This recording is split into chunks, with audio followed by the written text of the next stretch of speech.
오늘은 지난 집회 전 안식일 시간에 이어서 말씀을 함께 나누겠습니다. 구속의 경륜을 표상하는 표적 두 번째, 유월절 표적입니다. 유월절 표적도 두 번째 시간입니다.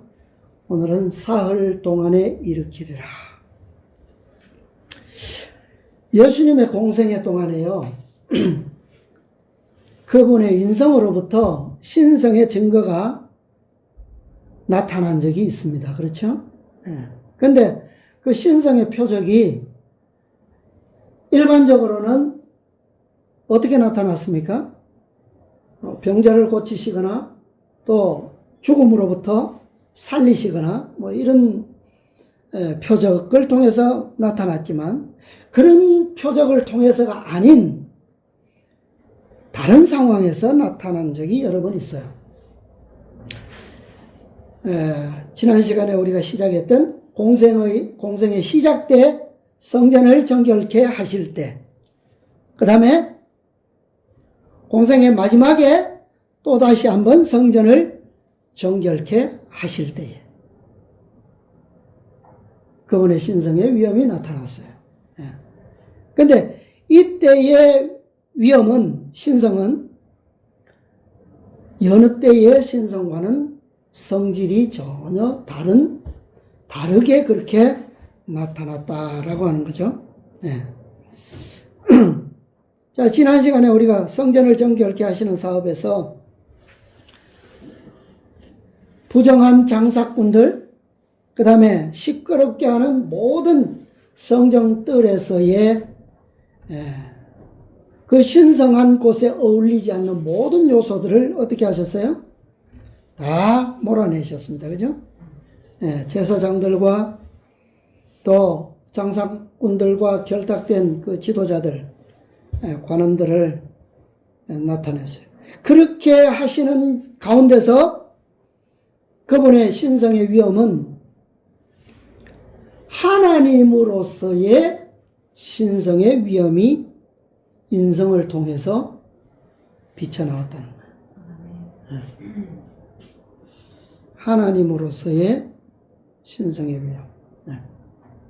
이때 나타난 그 신성의 표시는 구원자로서의 신성의 표가 아니라 심판자로서의 미래적인 직분을 예언적으로 나타내신 표현입니다. 그러니까 이 신성은 하나님의 신성을, 거룩함을 짓밟은 범죄자들, 그들에게 있어서 바로 그들의 신성의 표출은 그들의 정죄받은 죄의 기록책과 같은 것이었어요. 기록책은 이미 정죄된 그런 죄의 기록들을 인데, 바로 예수님께서 나타난 그 신성의 번쩍임은 그 기록책을 그대로 펼쳐 보여주는 것과 같이 나타났다는 거예요. 예수님께서 이 성전에서 나타내신 것은 그들의 정죄, 그것은 그들의 무지에 대한 기록이 아니었습니다. 무지에 대한 기록이 아니라 아는 것에 대한 정죄의 기록이라는 거예요. 아는 것.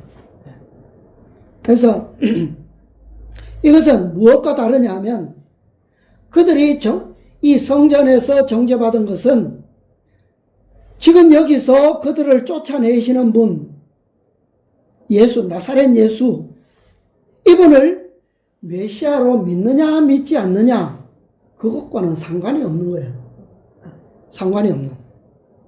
그래서 그럼 무엇과 상관이 있느냐?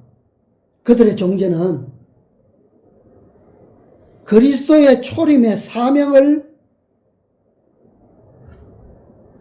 지금 이분이 메시아냐 그리스도냐 아니냐가 중요한 것이 아니라 이분이 행하고 계시는 사업, 이것이 바로 그리스도께서 오셔서 행하실 초림의 사명을 그들이 완전히 손상시켰다라고 하는 점이에요. 네. 그러니까 이것은 다른 말로 하면 성전 뜰이지만 그것은 신성한 것이잖아요. 그죠? 그들이 그것을 손상시키고 왜곡시키고 더럽혔다라고 하는 것은 다른 죄목으로 말하면 신성모독의 죄라고 하는 거예요. 신성모독. 네. 왜냐하면 그들은 4,000년 동안 가리켜왔고 1,000년 이상 구체적으로 이 백성들에게 그 표상되었던 구속의 진리, 그것을 완전히 훼손시키고 있었기 때문이라는 거예요. 구별됩니까? 메시아로서의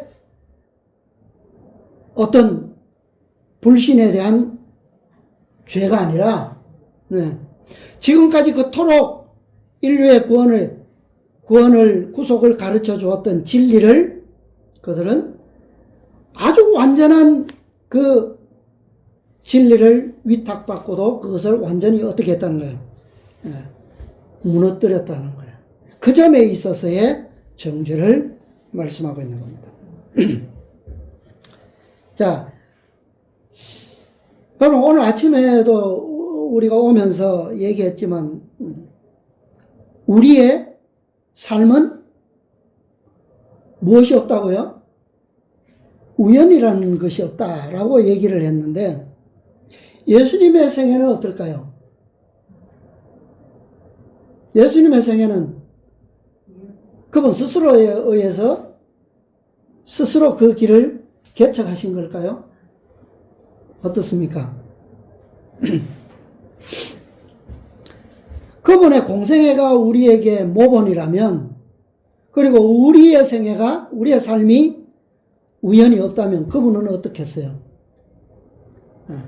더 완전한 하나님의 뜻과 섭리에 따라 사셨다는 것이, 그것이 뭐예요? 그것이 모본이죠. 그죠? 모본.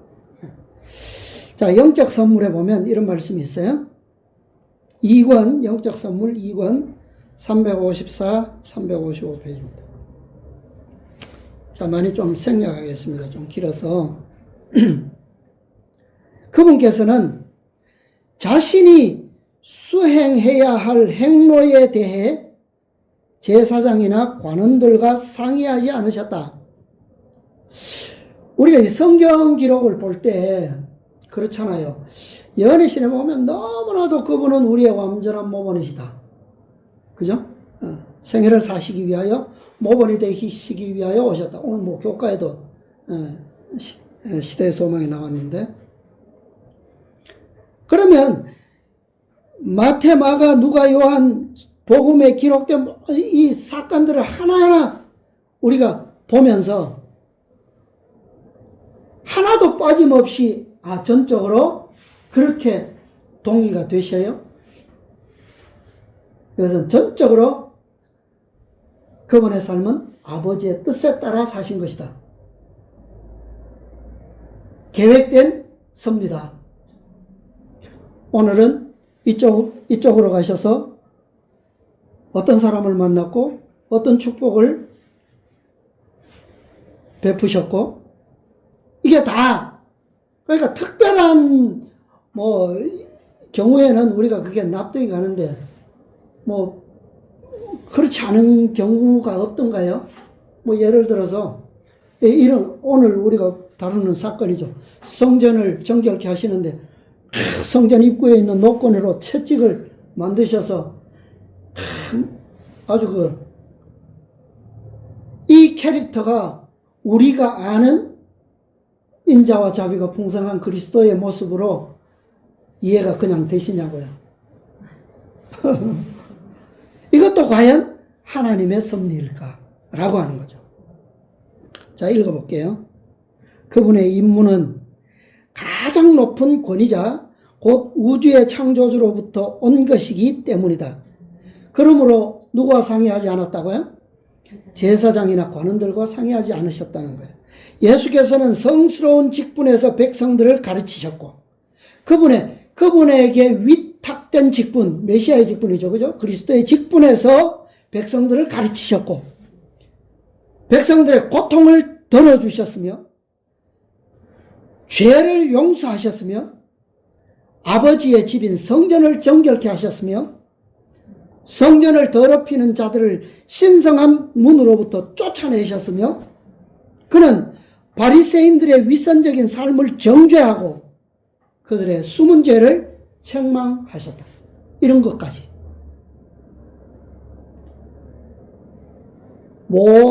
이 모든 일에서 그분은 하늘 아버지의 지시에 따라 행동하셨다.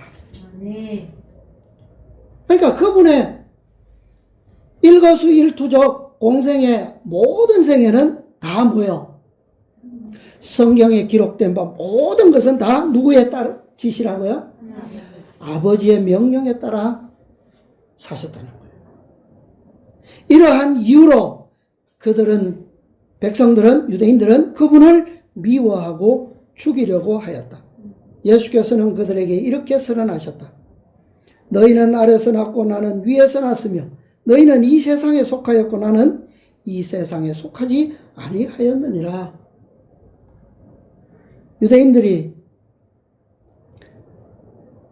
너희는 너희가 어디로서 왔는지도 모르고 너희가 행하는 것도 모르고 그러나 나는 내 아버지의 뜻을 행하노라.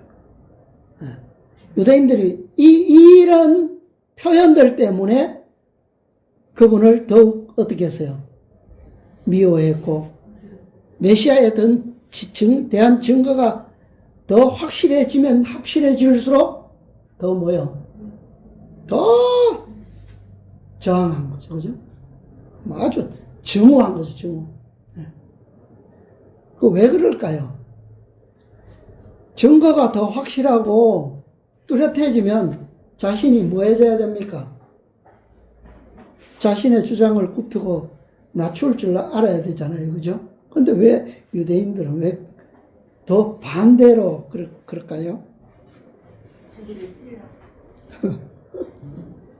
자, 이것은 이 시대만의 특징이 아니죠. 오늘날도 마찬가지입니다.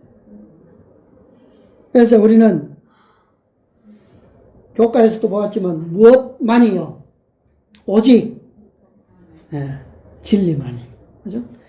특별히 현대 진리 위에 확고한 믿음을 세우고 행사해야 합니다.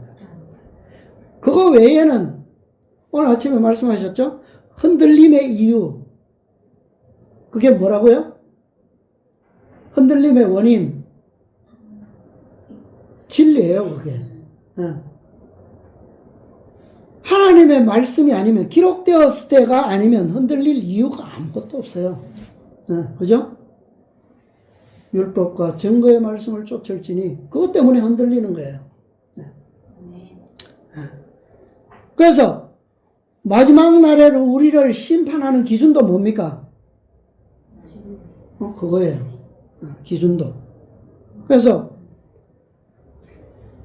우리가 나중에 우리가 어떤 책을 보게 될지 다 모르지만 우리는 믿음으로 어떤 책을 보기를 원합니까?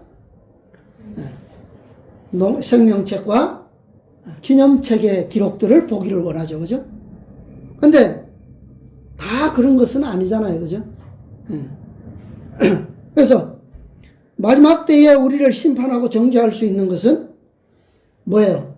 기록책에 기록된 그 빛을 거절하고 그들이 무너뜨렸던 그 진리가 바로 그들을 뭐 한다는 거예요? 정죄하고 심판한다. 자, 오늘날 이것은 아까 제가 서두에 말씀드린 것처럼 계시록 18장의 기별이 넷째와 다섯째 천사의 기별로 믿고 안 믿고와는 다른 거예요. 다른 거라고요. 이거는. 예? 아시겠죠? 예. 그래서 오늘날 재림교회가 계시록 18장 천사의 기별이 새 천사의 기별에 이어지는 마지막 천사의 기별이다. 늦은 비가 아니고 그것에 대한 것을 믿고 안 믿고와 상관없이 재림교회가 유대 백성들이 그랬던 것처럼 그들이 정죄받은 것처럼 지금 기록책에 그 죄가 기록되어 있다는 사실입니다.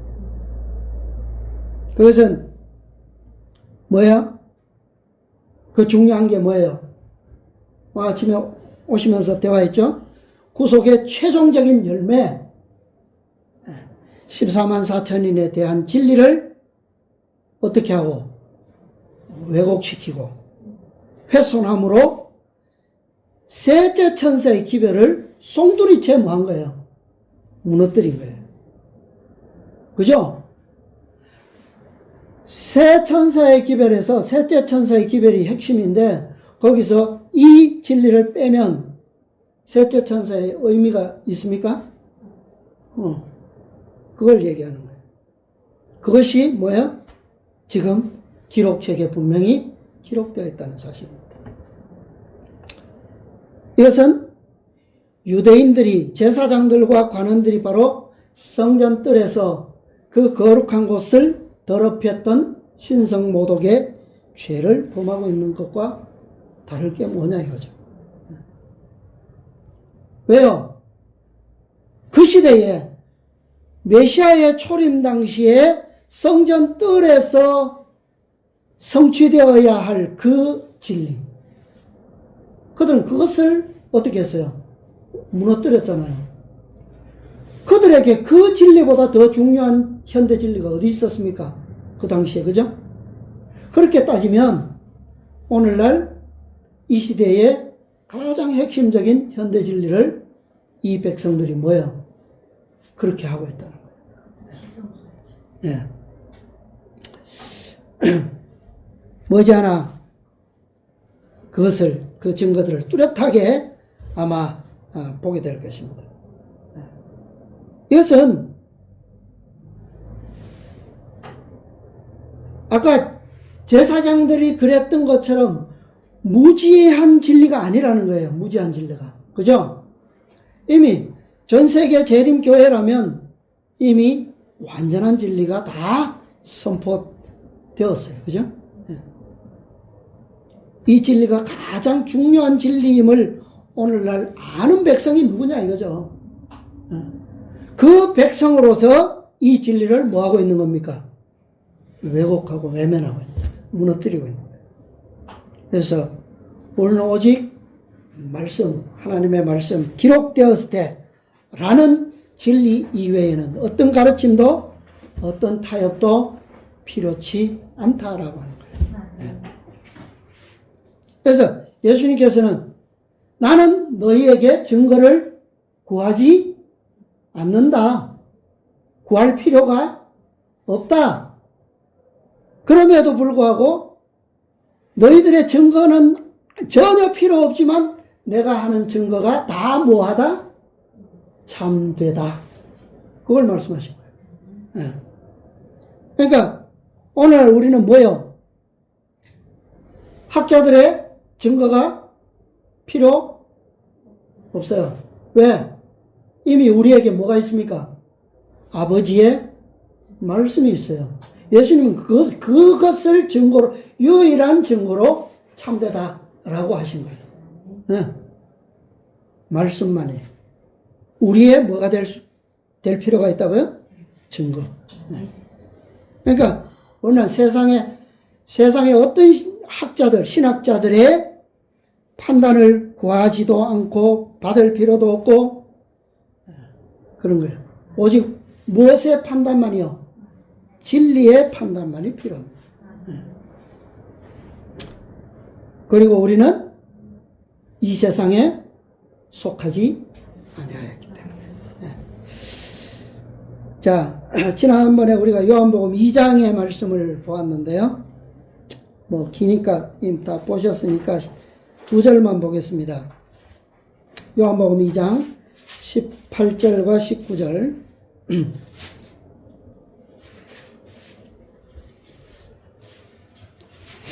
이에 유대인들이 대답하여 예수께 말하기를 내가 이런 일을 행하니 무슨 표적을 우리에게 보이겠느냐? 예수께서 대답하여 가라사대 너희가 이 성전을 어떻게 하라? 헐라 내가 사흘 동안에 일으키리라. 이렇게 대답하셨어요. 이것이 이 첫 번째 성전 정결 사업에서 보여주신 가장 큰 표적이에요. 근데 이것은 예언적이죠, 그죠? 3년 후에 성취될 예언을 말씀하신 것입니다. 그분은 신성의 번쩍임을 통해서 성전을 정결케 하셨고, 또 그들이 다 도망갔지만 도망가지 않은 무리가 있었죠. 비천하고 가난하고 그 다음에 병들고 장애가 있던 오직 그리스도만이 유일한 희망이 될 수 있었던 무리, 그들에게 어떻게 하셨어요? 그들이 필요로 하는 모든 것을 다 어떻게 하셨어요? 그러니까 요한복음 마지막 절에 보면 뭐라고 기록되어 있습니까? 그분의 행적을 다 기록하기에는 뭐가 모자란다고요? 하늘과 땅에 다 기록해도 그분의 행적을 다 기록할 수 없다라고 기록되어 있어요. 그죠? 그러니까 사실은 사복음서에 기록된 표적은 다 하나하나 일일이 이렇게 기록되었으니까 이렇게 많아 보이지만 실제로는 두 번의 성전 정결 때에 행하셨던 그 전체 표적에 비하면 모자란다는 거죠. 사복음서에 기록된 표적이. 이해하시겠어요? 근데 그것은 단 한 절로 그냥 끝났어요. 단 한 절로. 그 무리들이 그날 그 성전뜰에서 다 그들의 필요로 하는 구원의 소식을 보았고, 또 그들이 필요로 하는 구원의 복을 받았고, 힘과 또 치유를 그들은 누렸습니다. 그러니까 그곳에서 어떤 일이 일어났어요? 그들이 그리스도를 증거하고 찬송하고, 두 번째 성전 정결 때에는 심지어 어린아이들까지 맨 앞에 서서 그분의 이름을 찬미하고, 그래서 나중에 두려움이 사라졌을 때 제사장들이 돌아와서 보니까 놀라운 광경이 그곳에 펼쳐졌어요. 뭐라고 했습니까? 이 일이 어찌미뇨? 이들이 하는 것을 보느뇨? 그래. 예수님께 보느뇨? 그래서. 무슨 권리로 이렇게 행하느냐? 그런 대화가 이제 있게 되죠. 자, 우리 시대의 소망에 있는 말씀을 좀 보겠습니다. 지난 말씀에 이어서 163페이지. 구속의 역사는 651페이지입니다. 651페이지 왼쪽의 첫 문단부터 보겠습니다.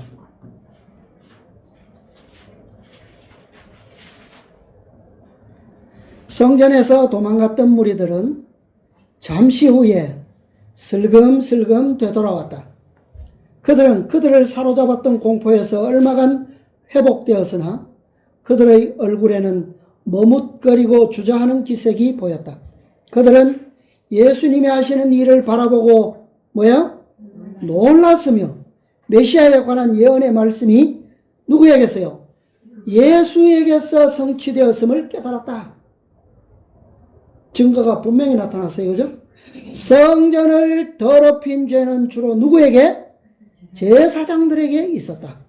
성전들이 시장으로 변하게 만든 것은 제사장들의 결정에 의해서였다. 백성들은 비교적 무죄하였다. 왜 무죄합니까? 전혀 무죄한 것은 아니지만 무엇 때문에요? 제사장들에 비해서 비교적 무죄인데 왜 그렇습니까? 무엇 때문에요? 무엇에 비례하는 겁니까? 주어진 빛에 비례하는 거죠. 그죠? 네.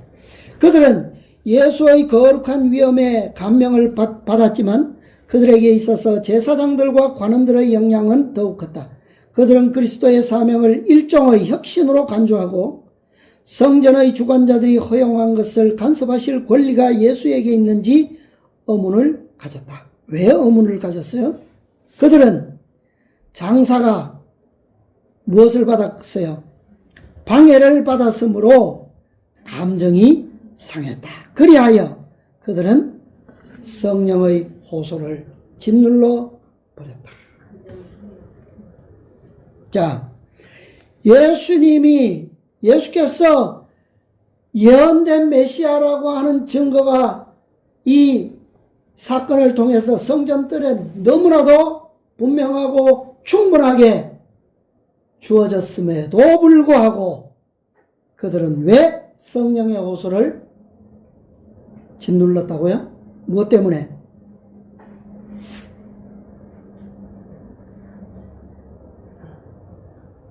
이것은 오늘날의 교회의 특징 짓는 특징과 똑같습니다. 라오디게아 교회의 특징이 뭐예요? 라오디게아의 교회가 고백하는 게 뭐예요? 나는 부자라. 그 부자라고 하는 그 표현 속에는 어떤 특성이 그 마음속에 깔려 있습니까? 예? 교만. 부자라고 하는, 물질적으로 보면요.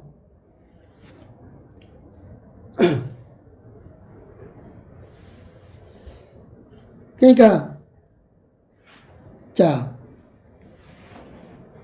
또 나오니까요. 현대 진리가 훼손된 상태. 이 성전에서는 그들의 직분이 어떤 직분이든지 간에 아무리 높은 직분의 봉사를 할지라도 그것은 신성한 성전을 더럽히는 장사하는 행위와 동일한 것으로 간주될 수 있다는 거예요. 뭐된 상태에서는요?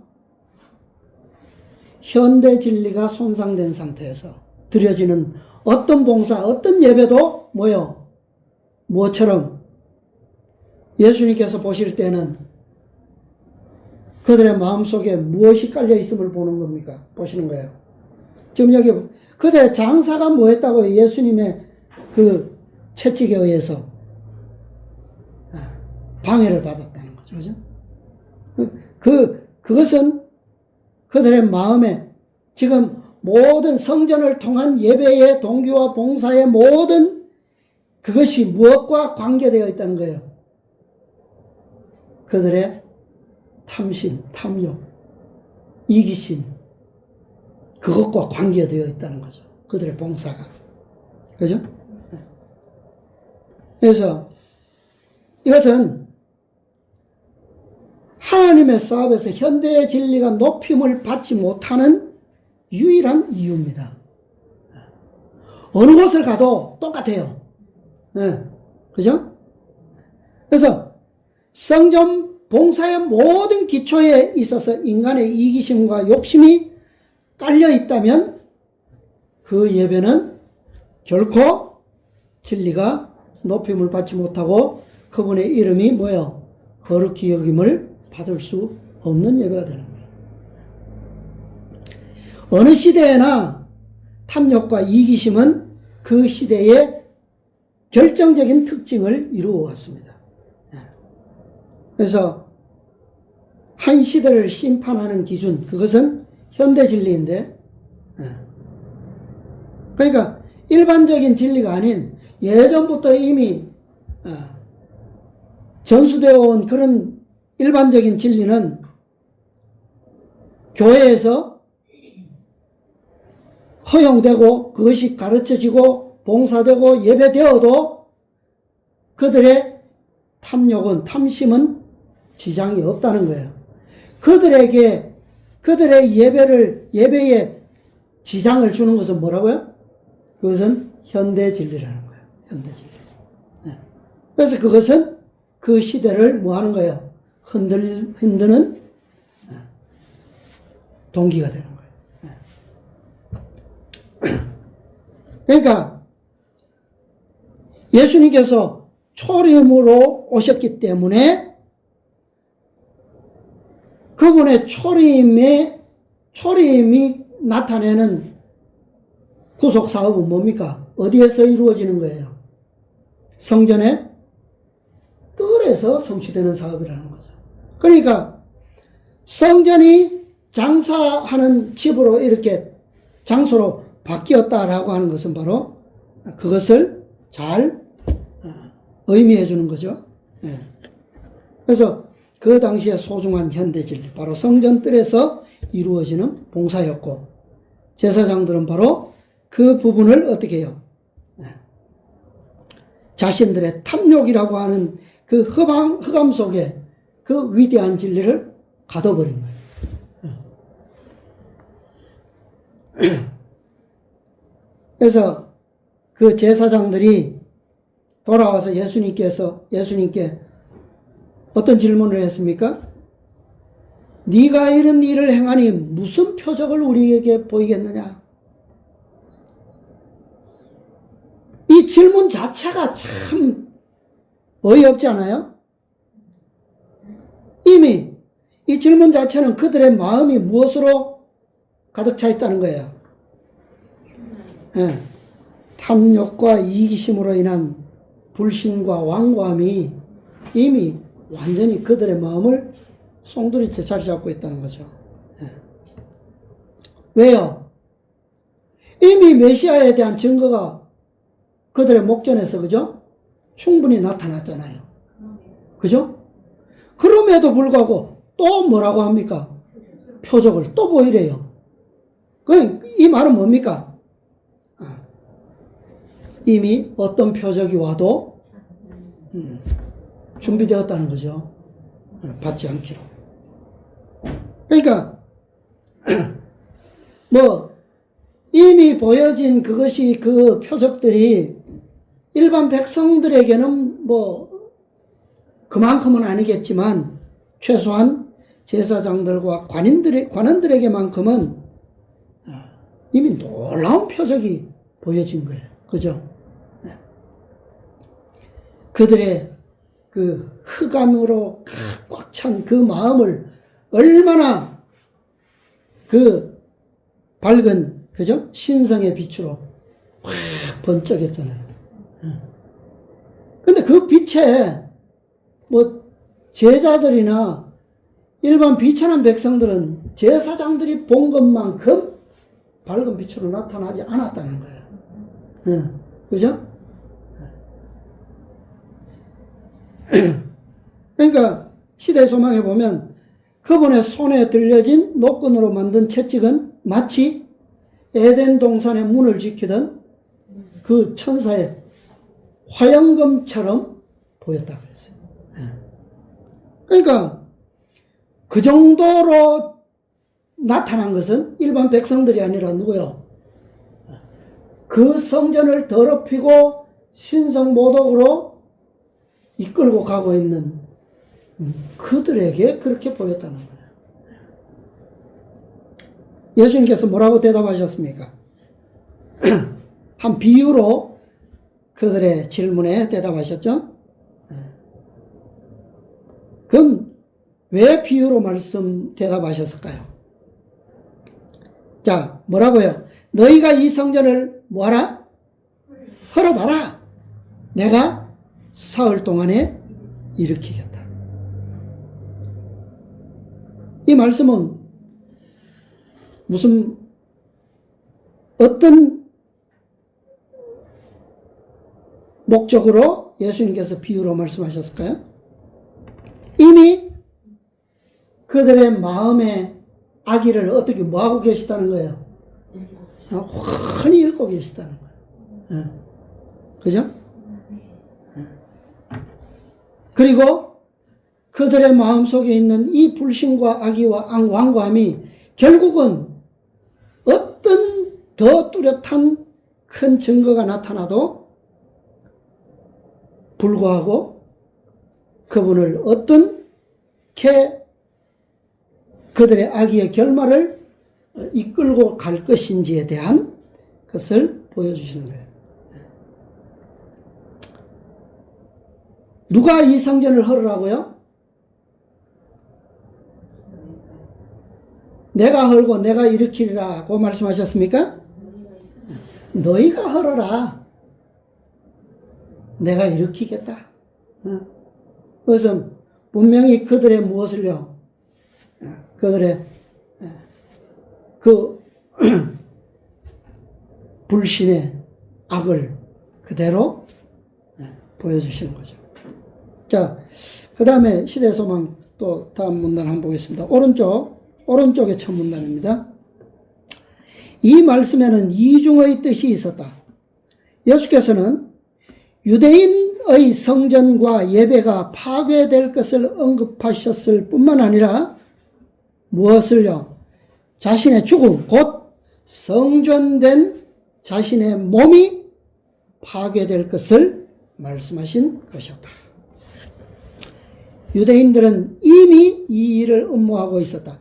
제사장들과 관원들이 성전에 돌아왔을 때에 이미 그들은 예수를 죽임으로 말썽을 일으키는 자를 제거하자고 제안하였다. 그러나 예수께서 그들 앞에 그들의 계획을 드러내셨을 때에 그들은 예수의 말씀을 이해하지 못했다. 그들은 단지 예수의 말씀을 예루살렘의 성전만을 가리키는 것으로 생각하고 분노하여 이 성전은 46년 동안의 지역권을 내가 3일 동안에 일으키겠느냐 하고 외쳤다. 이제 그들은 예수께서 그들이 믿지 않는 것을 정당화시켜 주었다고 생각하고 예수를 거절할 것을 다짐했다. 예수님께서 왜 이렇게 대답하셨을까요? 그들이 두 가지의 이중적인 그 의미를 깨닫지도 못할 것을 모르셨을까요? 왜 이렇게 애매하게 이렇게 비유적으로 말씀하셨습니까? 그냥 비유로 말씀하시지 않고 그냥 잘 이해할 수 있도록 설명해 주시면 안 됩니까? 왜 그렇게 하지 않으셨어요? 제자들이나 또 백성들도, 일반 백성들도 깨닫지 못하기는 매한가지잖아요. 그렇지 않아요? 똑같지 않습니까? 근데 왜 그렇게 이렇게 대답하셨냐? 아무도 이해할 수 없는, 오히려 46년 동안에 지어진 것이 분명한 이 성전을 사흘 동안에 일으킨다라고 하는 거, 그 가당합니까? 가능합니까? 오히려 뭐만 키우는 거예요? 예수님의 말씀에 대한 불신만 더 키우잖아요. 그죠? 못 믿을 그런 구실만 제공하신 셈이죠. 이 구실을 그들은 어떻게 해요? 예수님이 행하시는 모든 길들과 장소들을 따라다니면서 그것을 가지고 뭐 합니까? 이제 트집 잡고 조롱거리로 삼고 그렇게 할 게 아니에요? 뻔하잖아요. 그죠? 그럼에도 불구하고 이렇게 말씀하신 것은 왜요? 그것은 믿지 않는 이들 뿐만 아니라 믿는 자들, 그분의 말씀을 뭐요? 듣고 믿는 자들 모두를 위해서 이렇게 말씀하셨어요. 자, 믿지 않는 자들, 제사장들과 관원들은 무엇을 믿지 않았습니까? 왜 못 믿었어요? 자, 몇 가지 이유를 생각해 보면, 그들은 백성들의 교사로 자처했죠. 그죠? 예. 그리고 자만심에 빠져 있었습니다. 오늘 교과에서 나오죠. 그것 때문에 그들은 자신의 책임들을 어떻게 해요? 충실하게 감당하지 못했어요. 두 번째는 그들이 진리를 알고자 했더라면 분명히 충분히 알 수 있었을까요? 네, 있었습니다. 세 번째는 그들은 진리를 배우고 백성들과 나눌 거룩한 직분을 이미 무엇으로 바꿔버렸습니까? 무엇으로요? 탐욕으로 바꿨어요. 거룩한 제도들을 다 자신들의 배를 불리기 위한 수단으로 바꿔버렸어요. 그죠? 또 네 번째는 그들이 일찍이 받았던 이 소중한 빛들에 유의했더라면 그분의 비유를 깨달을 수 있었을까요? 지금 비유로 말씀하셨을지라도 알 수 있었을 겁니다.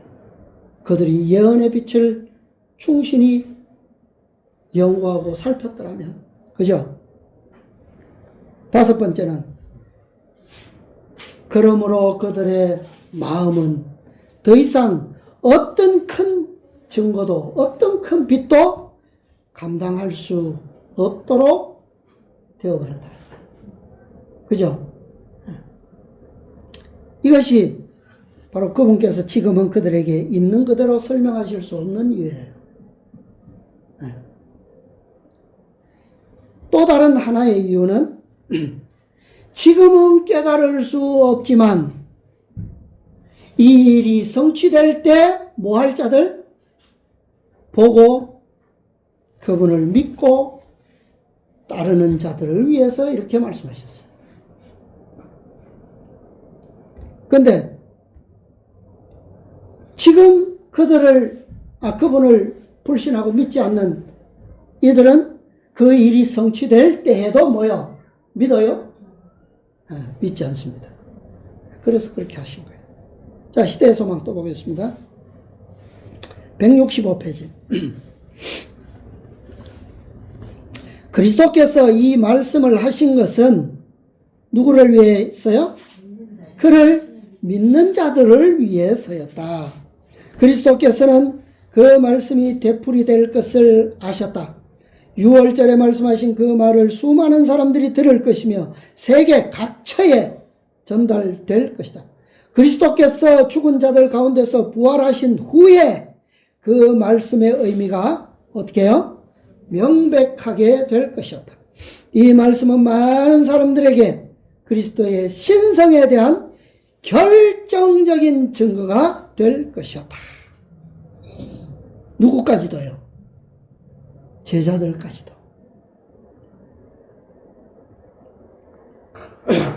그 다음 마지막 줄 보면 그리스도께서 더 이상 그들과 함께 동행하지 않으셨을 때 누가요?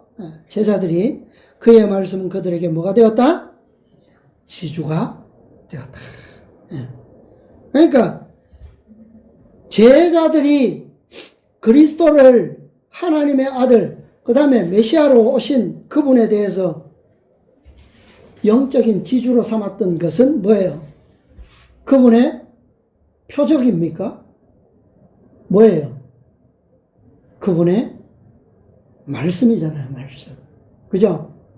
지금 아직 이해하지는 못했지만 3년 전에 하셨던 그 말씀이 뭐예요? 그분이 더 이상 그들과 동행하지 않게 되었을 때 그들의 사명을 감당할 수 있는 지주가 되었다는 거예요. 자, 사흘 동안의 표적에 대해서 좀 보겠습니다. 공주에 특별히 이 사흘 동안의 표적에 대해서 아주 이상한 오류를 전하는 분이 있어요. 그런데 우리는 성경에 나온 사복음서의 말씀만 가지고도 그것은 그 주장은 너무나도 터무니없음을 우리가 알 수가 있습니다. 그럼에도 불구하고 그런 오류가 오늘날 재림 교인들을 상대로 해서 이렇게 전해지도록 허용된 것은 왜 그럴까요? 하나님께서 왜 그것을 허락하실까요? 진리가 이미 뭐요? 너무 분명한 증거들이 주어졌고 또 남은 백성들을 흔들어 정결케 하는 것은 무엇을 통해서요? 진리를 통해서 하시는 것이 분명하기 때문에 또 사단은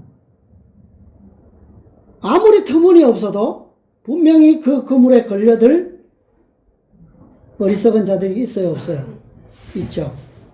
그래서 사단 자신도 너무나도 엉터리라는 것을 알지만 열심으로 하도록 놔두는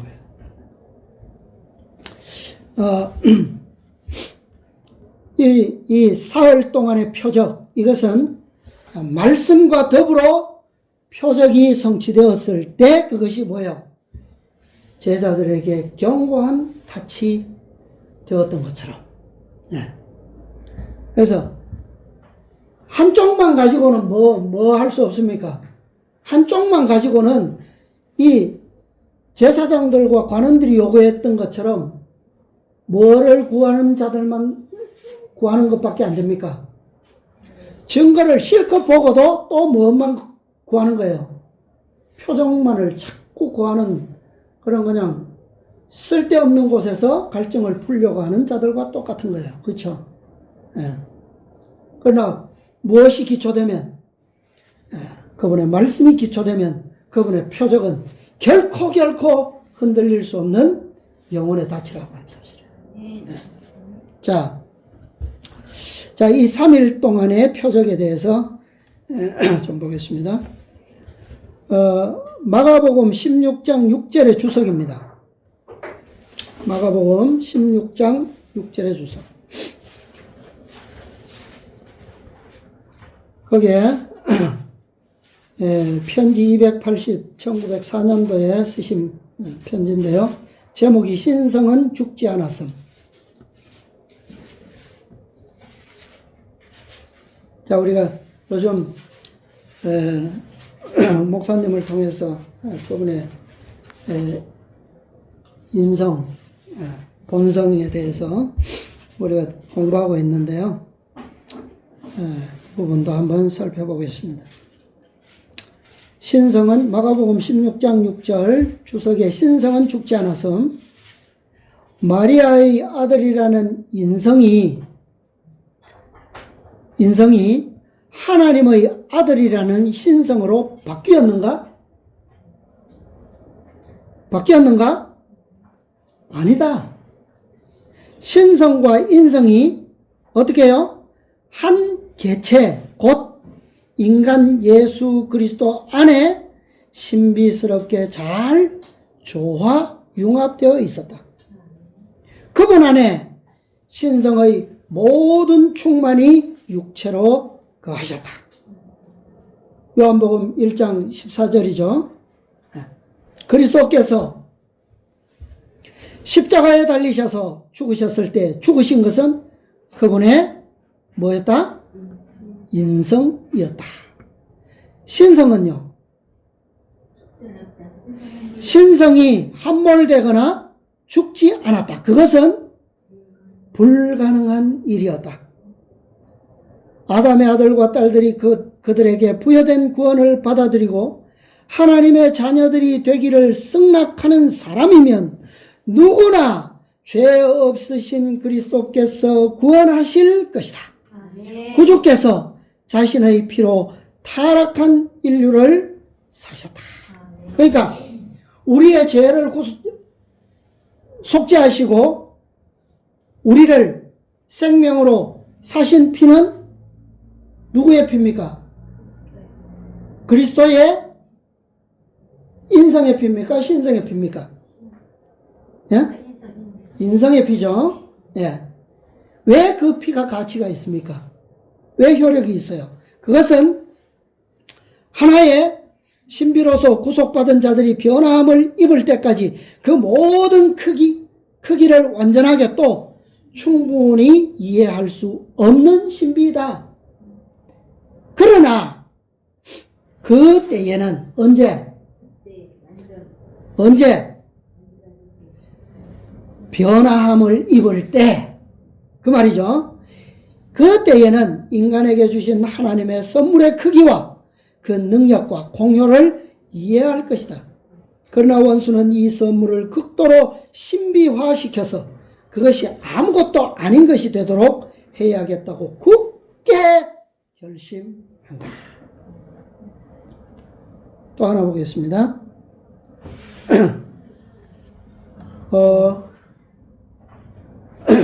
같은 16장 6절 주석인데요. 원고 131. 제가 제목을 안 썼는데 이 중간에서 쓴 것 같습니다. 그 천사의 음성이 당신의 아버지께서 부르십니다. 라고 말하는 것이 들렸을 때 나는 생명을 다시 얻기 위하여 어떻게 한다고요? 생명을 버리노라. 이 성전을 헐라 사흘 만에 다시 일으키라라고 말씀하셨던 그분이 무덤에서 나오시되 자기 자신 속에 있는 무엇으로요? 생명으로 살아 나오셨다. 그러나 그리스도는 이제 빌려받은 요셉의 무덤을 향하여 나는 부활이요 생명이라고 선포하셨다. 그분의 신성 안에 죽음의 사슬을 깨뜨릴 능력을 가지고 계셨다. 그는 자기가 원하는 사람을 살릴 수 있는 생명을 자기 속에 갖고 계신다고 선언하신다. 나는 부활이요 생명이니 이 말씀은 누구만이요? 신성을 가지신 분만이 사용하실 수 있는 말씀이다. 그런데 아무나 그렇게 합니까? 아무나? 예수님의 죽으신 인성의 생명을 그분의 스스로 있는 신성이 생명을 주실 때에 왜 주셨어요? 왜 주실 수 있었습니까?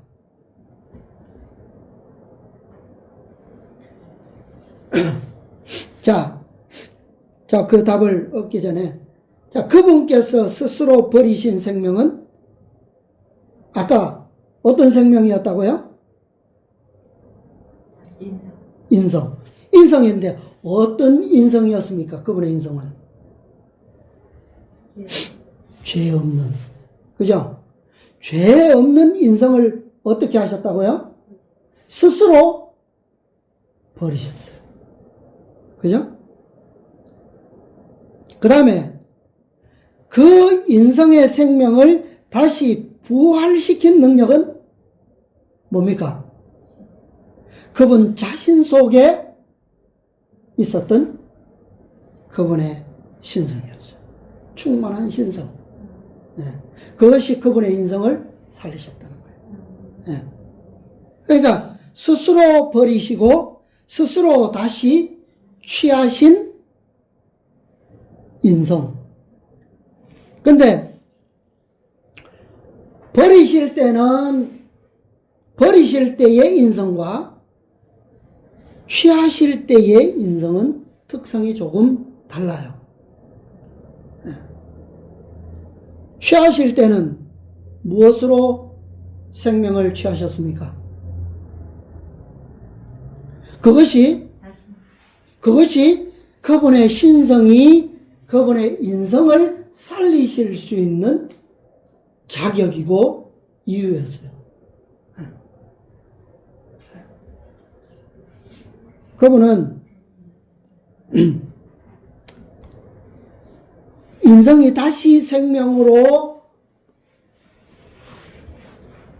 부활하실 때 그분의 인성은 불멸의 인성을 취하셨다고 하는 거예요. 그것이 다릅니다. 자, 그 주석 또 그 다음 거 보면 청년 지도자 1898년 8월 4일 있죠? 그리스도께 불멸의 생명을 주실 수 있는 권세가 주어져 있다. 이 권세는 어떤 권세입니까? 신성의 권세죠. 그죠? 왜? 불멸의 생명을 주실 수 있는 것은 어떤 인성에만 그게 가능해요. 인성 속에서 그분이 내어 던지신 그 생명을 다시 취하사 그것을 누구에게 주시며? 인류에게 주시며 내가 온 것은 그들로 생명을 얻게 하고 더욱 풍성히 얻게 하려 함이라고 말씀하신다. 자, 이것은 취하신 것은 누구를 위해서요? 우리에게 주시기 위해서 다시 취하셨다. 어떤 생명을? 불멸의 인성을. 그죠? 네. 근데 그게 왜 가능했냐 이거죠. 그분의 인성은 뭐 하셨기 때문에? 완전을 이루신 인성이기 때문에, 그죠? 네. 그래서 그분의 인성을 버리신 것은 버리실 필요가 없었지만, 버리실 이유가 없으셨지만, 뭐 때문에요? 인류의 대속으로 내어주신 거죠. 그죠? 부조와 선지자에 보면 480페이지에 보면 모세의 죽음에서 이렇게 말씀하셨어요. 우리 구세주께서는 인간의 연약함과 불완전을 나타내시지 않으셨으나, 그죠? 예. 이 여기에 연약함과 불완전은 뭐예요? 육체적 연약성이 아니라 뭐예요? 품성의 연약성, 불완전을 의미하는 거죠. 그죠? 예. 않으셨으나 우리로 하여금 허락의 땅으로 들어가게 하기 위하여 죽으셨다. 네. 예. 그러니까 그분의 완전하신 인성을 굳이 누구 때문에?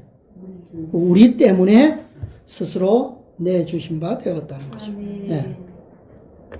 그리고 내버리신 이유는 또 다른 이유가 있는데 그 생명을 우리에게 주시기 위함이다 그랬잖아요. 그죠?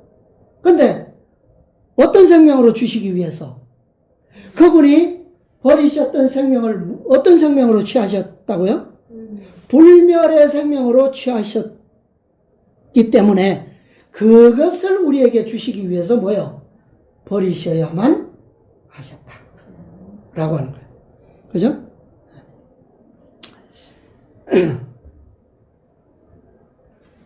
자, 한 말씀만 읽고 마치겠습니다. 또 그 주석인데요. 원고 94, 1897년 아버지만이 그리스도의 책임을 명쾌하실 수 있으셨음. 세상 죄를 위하여 죽으신 그분은 얼마를요? 할당된 무엇을? 시간을 무덤에서 머물러 계셔야 하였다. 그분은 하나님의 무엇이에요? 공의에 사로잡힌 자로서 돌로 만든 감옥 속에 있었다. 그는 우주의 재판장께 책임져야 할 일이 있는 것이다. 그는 세상 죄를 담당하고 있었고 그의 아버지만이 그의 책임을 명쾌하실 수 있었다. 힘센 천사들 중에서 나온 강력한 파수꾼들이 계속 무덤을 지켜보고 있었다. 만약 어떤 사람이 손을 들어 그 시신을 옮기려고 하면 천사들이 영광의 광채를 잠깐만 비춰도 감히 그런 짓을 하려는 사람을 힘없이 땅에 눕게 할 것이다. 무덤으로 들어가는 곳은 한 곳밖에 없었고 어떤 인간의 권력이나 속임수로도 입구를 막아놓은 돌을 만질 수조차 없었다. 여기에서 예수님이 그 안식일을 쉬셨다. 그러나 예언이 지적한 것은 제3일에 그리스도께서 죽음으로부터 일어나리라는 것이었다. 그리스도께서 친히 그의 제자들에게 이것에 관해서 확언하시기를 이 성전을 헐라 그러면 3일 만에 내가 다시 일으키리라고 하셨다. 그리스도는 결코 죄를 범하신 일이 없으셨고 그 입에 괴사도 없으셨다. 그의 몸은 썩어서 더럽혀지지 않고 나오게 되어 있었다. 네. 이것이 그분의 공생애 동안에 보여주셨던, 마지막에 보여주셨던 가장 큰 표적이죠. 네. 유대인들이 3년 동안 이 그리스도의 몸된 성전을 더럽히기 위해서 온갖 기회를 빠지지 않고 노리면서 따라다녔어요. 그럼에도 불구하고 그분의 성전은 단 한 점도 더럽힐 수가 없었어요. 뭐 때문입니까? 그분의 모든 삶이 무엇으로 행동을 특징 지었다고요? 아버지의 명령에 의해서. 네. 그것은 뭡니까? 뭐 하늘로부터 직접적인 음성이 매 순간 그분에게 전달되었어요? 무엇을 통했습니까? 두루마리의 말씀을 통해서, 그죠? 네.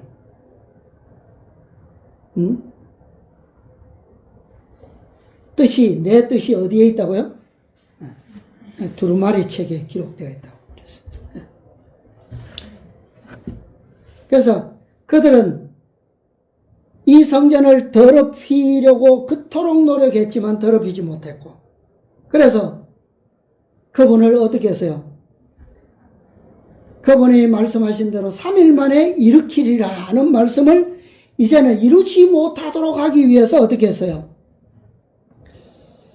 십자가에 못 박아서 3일 동안 뭐 하라고 했습니까? 무덤을 지키면 될 줄 알았어요. 그죠? 그래서 로마 군병들로 밤낮으로 지켰습니다. 그럼에도 불구하고 헛수고했어요. 그들은 그분의 몸이 어떻게 되기를 바랬습니까? 죽어서 뭐 되기를? 무덤에서 썩어 없어지기를 바라고 그렇게 했지만 더럽혀지지 않은 그분의 몸은 뭐 할 수가 없었다고요? 썩을 수가 없었어요. 죽었으나 썩지 않는 몸은 창세 이래로 단 한 사람, 그분의 몸밖에는 없어요. 물론 그리스도의 표상이었던 모세의 죽음을 보면 어떤 뭐 그런 비슷한 그런 것이 기록된 것은 전혀 없습니다만, 아무튼 모세도 뭐가 있습니까? 그리스도의 표상적인, 구속의 경륜에서 표상적인 인물이었지만 그의 몸 자체는 무엇을 가지고 있었어요? 죄의 기록을 가지고 있죠. 썩을 수밖에 없는 거예요. 그죠? 그래서 바로 이 그분의 인성에는 사망의 재앙이나 그 다음에 음부의 멸망이 다스릴 수 있는 죄가 단 한 점도 없다라고 하는 거. 그러기에 고린도전서입니까? 사망아 너의 이기는 것이 어디 있느냐? 사망아 너의 쏘는 것이 어디 있느냐? 효력이 있어요? 없습니다. 이 그리스도의 인성의 몸에 일어난 이 마지막 표적, 이 모든 표적들은 바로 그분의 완전하신 인성의 생명을 우리로 뭐하게 하시려고, 우리에게 뭐 하시려고? 선물로 주시기 위해서 이 모든 표적을 성취시키셨다는 거예요. 예언부터 성취까지. 자, 죽음은 뭐 때문에 와요? 죄로 말미암죠. 죽은 몸이 썩는 것은 뭐 때문에 썩습니까? 탐욕과 이기심. 그것이 이 성전을 뭐 했기 때문에? 더럽혔기, 오염시켰기 때문에 그 몸이 뭐 할 수밖에 없어요? 썩는 거예요. 아멘. 초기문집에 늘 강조합니다만 마지막 이 귀중한 현대 진리의 기별 장들 가운데 뭐가 있다고요? 탐욕과 이기심이라고 하는 경고가 들어있어요. 그것이 우리의 몸을 뭐하게 합니까? 우리의 몸된 성전을 썩게 만든다는 거예요. 마지막 날에 썩지 않기 위해서는 이 모든 죄로부터 회복되기 위해서 누구의 인성만이요? 그리스도의 완전하신 인성만이 우리를 그 죽음으로부터, 그 썩어짐으로부터 우리를 영원한 삶으로 지켜주실 겁니다. 아멘. 이 선물을 믿음으로 받는 자는 그분의 불멸의 생명을 영원히 누리게 될 것입니다. 아멘. 우리의 성전들 장터로 만들지 않기 위해서 신성 모독의 더럽힘을 이루지 않기 위해서 그분의 말씀과 또 그분의 모본에 우리가 항상 깨어있고 살아있고 그분과 함께 경험되어서 풍성한 승리에 우리 모두 함께 참여하게 되시기를 바라면서 말씀을 마치겠습니다. 아멘.